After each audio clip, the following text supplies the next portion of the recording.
보시겠습니다. 예, 7월 11일 일요일 정례 브리핑을 시작하겠습니다. 먼저 지난 한 주간의 유행 상황에 대해 말씀드리겠습니다. 지난 일요일부터 토요일까지 일주간 하루 평균 국내 환자 수는 992명입니다. 직전 한 주간에 655명에 비해서 337명, 51.5% 증가했습니다. 감염 재생산 지수는 지난주 1.24로 직전주 1.2와 유사하며 유행이 계속 커지는 상황을 반증하고 있습니다. 지역적으로는 수도권의 증가세가 두드러집니다. 수도권의 환자가 799명으로 지난주보다 약 50% 증가했으며 전체 국내 환자의 81%를 차지하고 있습니다. 비수도권의 경우도 대전 충청권, 부산 경남권, 제주권의 환자가 증가하며 비수도권 유행이 점차 커지는 양상입니다. 연령대에서는 60대 이상 발생률은 소폭 감소하였으나 청장년층 연령대는 모두 발생률이 증가했습니다. 특히 20대는 지난주 인구 대비 10만 명당 3.6명의 발생률이 나타났고 10대에서 50대까지 모두 10만 명당 2명 이상의 발생률을 보이고 있습니다.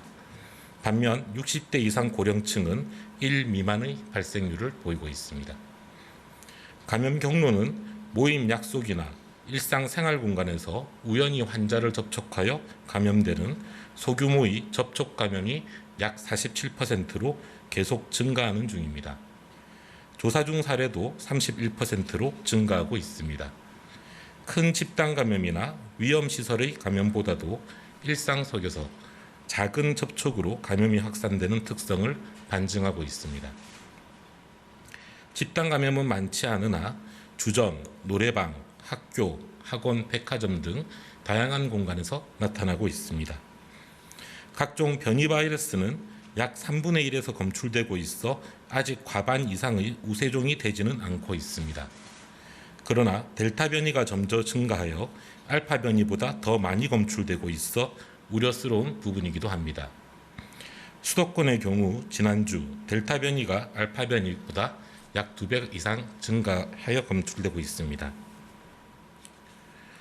종합하자면 수도권을 중심으로 4차 유행이 본격화되고 있으며 청장년층을 중심으로 다양한 일상 속의 작은 접촉을 통해 유행이 계속 확산되는 상황입니다.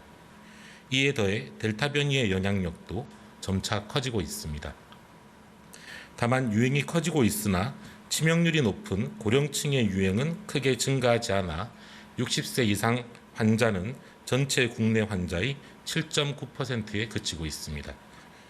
이에 따라 위중증 환자는 150명 안팎을 유지하고 있고 주간 사망자도 10명대에서 증가하고 있지는 않습니다.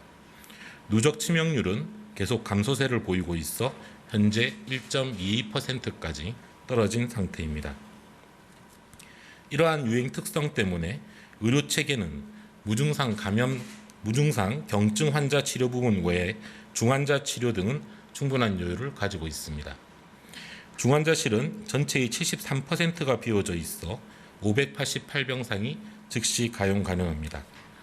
중등도 환자를 위한 감염병 전담병원도 53% 비워져 있어 3,990병상이 가용 가능합니다. 다만 수도권의 무증상 경증 환자 증가로 생활치료센터 입실은 점차 증가하고 있습니다. 생활치료센터는 현재 29%, 2,327병상의 여유가 있습니다. 아직 하루 이상 병상 대기를 하는 환자는 한 명도 없으나 무증상 경증 환자는 계속 많이 발생할 것으로 예상하고 있습니다. 정부는 지자체와 함께 생활치료센터를 신속하게 확충하는 중이며 전국적으로 19개, 약 5천여 병상의 생활치료센터 시설 개소를 준비하고 있습니다. 정부는 방역 지표를 예의주시하며 방역과 의료 대응에 최선을 다하겠습니다. 오늘 중대본에서는 수도권의 사회적 거리두기 단계 격상에 따른 후속 조치에 관해 논의하였습니다. 먼저 중소기업 벤처부는 지난 7월 7일 공표되고 10월 8일부터 시행되는 소상공인 지원법 개정안에 따른 손실보상을 준비하고 있습니다. 이번 개정안에 따르면 7월 7일 이후에 감염법 예방법에 따른 집합금지 또는 운영시간 제한 등으로 인해 심각한 경영상 손실이 발생할 소상공인은 손실보상이 가능합니다. 보상금의 지급 대상과 금액 등 구체적인 기준은 손실보상심의위원회의 심의를 거쳐 중기부 장관이 고시할 예정입니다. 중기부는 소상공인들의 손실보상에 차질이 없도록 하위법령을 마련하고 손실보상 신청 시스템을 구축하는 등 준비에 최선을 다할 것입니다. 고용노동부는 수도권의 방역관리를 강화하고 있습니다. 고용부는 경총 등 사업자 단체를 통해 기업의 집단 회식과 행사를 자제하고 재택근무를 확대하도록 강력하게 권고하고 있습니다. 또한 외국인 노동자 지원센터와 외국인 커뮤니티를 통해 단계별 방역수칙을 알리는 한편 고위험 사업장 581개소에 대한 특별 방역점검에 나섰습니다.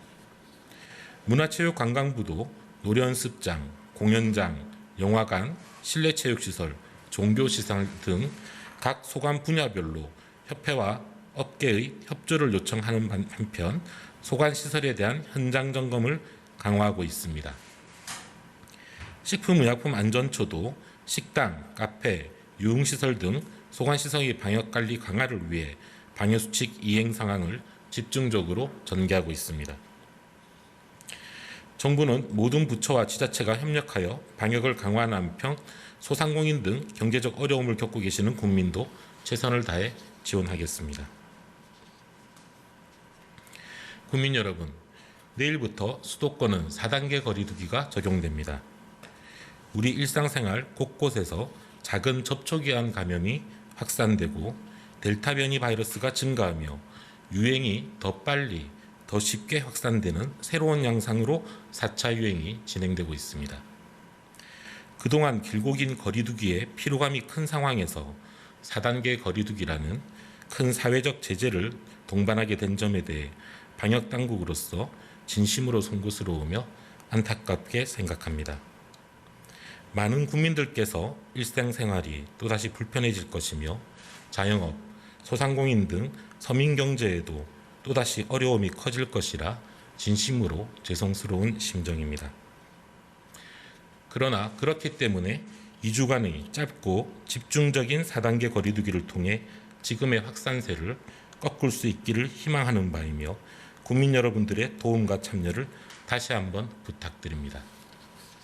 앞으로 2주간 우리 모두의 노력을 집중하여 지금의 확산세를 꺾을 수 있다면 2주 뒤부터는 다시 예방접종이 본격적으로 전개되며 상황을 안정시킬 수 있게 됩니다. 내일부터 59세에서 55세 국민의 모더나 백신 예방접종 예약이 시작되며 예약을 하신 국민들은 2주 뒤인 7월 26일부터 1만 3천 개 위탁 의료기관에서 1차 접종을 받으실 수 있게 됩니다. 이후로도 계속 모든 연령대의 1차 접종이 전개되어 9월 말까지 약 3,600만 명 이상 국민들의 1차 접종이 완료될 계획입니다. 충분한 예방접종을 실시하기 전에 이번이 마지막 고비일 것으로 판단되며 앞으로 2주간 우리 모두의 노력이 응집될 수 있다면 감염 확산세를 반전시키고 다시 한번 코로나19를 안정적으로 통제하는 데 성공할 수 있을 것이라고 믿고 있습니다. 수도권의 주민들께서는 불편하시더라도 앞으로 2주간만 함께 힘을 내주셔서 약속, 모임과 외출을 최대한 자제해 주실 것을 부탁드리겠습니다. 거리두기 4단계는 어떤 행위는 금지하고 어떤 행위는 허용한다는 개념이 아니라 불필요한 모임과 약속, 외출을 일제 자제하고 최대한 안전한 집에서 머물러 달라고 하는 요청입니다. 부디 함께 힘을 보내주시기를 부탁드립니다. 또한 조금이라도 의심이 된다면 가까운 검사소에서 즉시 검사를 받아주시기 바랍니다. 이를 위해 임시선별검사소를 대폭 늘리고 있고 야간 휴일에도 연장 운영을 하고 있습니다. 정부는 국민 여러분과 함께 이번 4차 유행을 최대한 짧은 기간 안에 극복할 수 있도록 모든 노력을 다하겠습니다. 국민 여러분들께서도 함께 동참해 주시기를 진심으로 부탁드리겠습니다. 감사합니다.